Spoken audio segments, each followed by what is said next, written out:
आज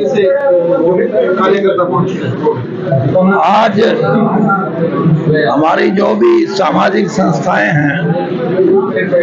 उनके हमारे सक्रिय कार्यकर्ता हमने बुलाए थे और उनको यही संदेश दिया है कि हरियाणा में आने वाले चुनाव में आप अपनी शक्ति को मजबूत करने के लिए, शक्ति को बढ़ाने के लिए अब बड़ी शिद्दत के साथ काम करो, ताकि आपकी शक्ति बढ़ेगी तो राजनीतिक जो आपकी सोच है कि कांग्रेस को मजबूत करना है, वो ऐसे नहीं होगा। कांग्रेस को भी मजबूत करने में बल मिलेगा। और ये बांगर की धरती में जो 15-16 ऐसे विधानसभा क्षेत्र हैं, उनमें भी आप जाओ, अपने मित्रों से मिलो, रिश्तेदारों से मिलो और उनको प्रेरित करो कि वो भाजपा की 10 साल की जो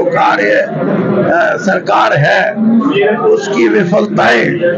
और जन समर्थन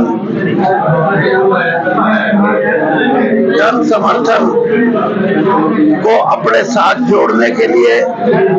और इस सरकार को, जिसकी कार्यशैली के प्रति लोगों का कोई विश्वास नहीं, जिसकी विचारधारा से लोग कभी भी प्रेरित नहीं हुए बल्कि विचारधारा के घोर विरोधी रहे हैं, ऐसी विचारधारा हरियाणा में हमारी संस्कृति सभ्यता पर बहुत बड़ा, मैं ये कहता हूँ कि एक किस्म से सोची समझी प्रायोजित योजना के तहत हो रहा है। तो हमारे को समाज को इकट्ठा रखने के लिए भी अपने आप को मजबूत करना पड़ेगा। सर, अलग अलग 13 जगह उपचुनाव के नतीजे आए हैं, तो इंडिया गठबंधन के 10 कैंडिडेट जीते हैं और सिर्फ 3 ही भाजपा आप क्या ये वैसे तो लोकसभा का चुनाव और ये जो उपचुनाव है इनका कोई ज्यादा संबंध नहीं होता, लेकिन एक बात तो स्पष्ट होके आई है कि भारतीय जनता पार्टी का जो एक चढ़ाव था अब वो नीचे उतरना शुरू हो गया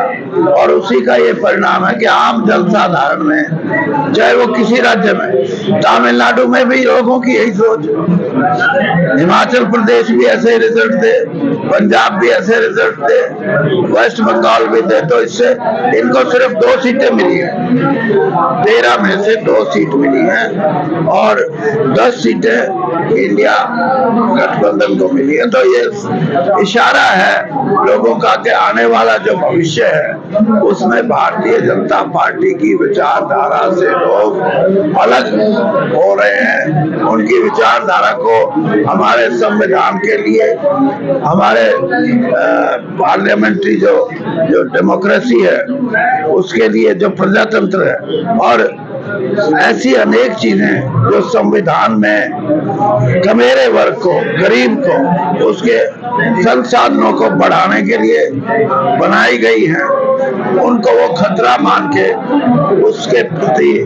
लोगों का विश्वास बीजेपी में नहीं रहा, इसलिए लोग संगठित होके आगे बढ़ रहे हैं और किसान उस भूमिका में अग्रणीय रहेगा, क्योंकि किसान ने एक लंबा संघर्ष किया है और आर्थिक समृद्धि में किसान और कमेरे वर्ग को अगर इसी रफ्तार से उसका शोषण होता रहा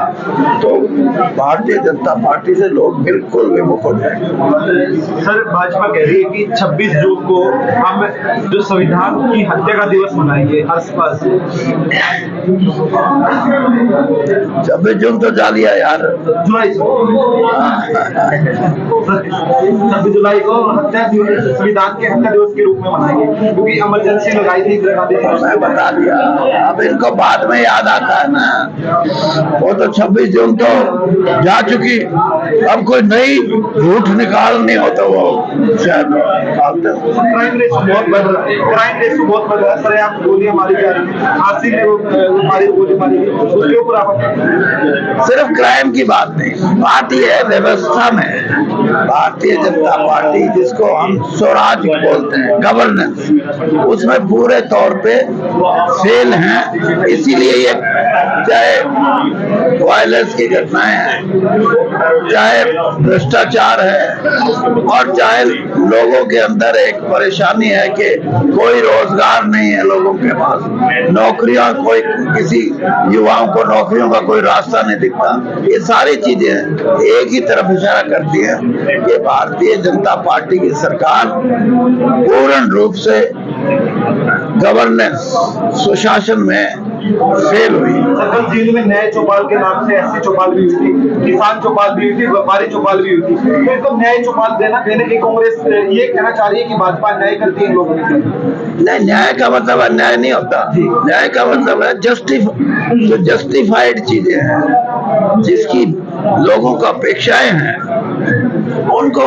अगर नहीं करेंगे तो वो अन्याय कहो या ये कहो कि लोगों की न्यायप्रिय मांगों को इग्नोर करते और उनकी पहचान नहीं करते और उनको करने की कोशिश नहीं करते।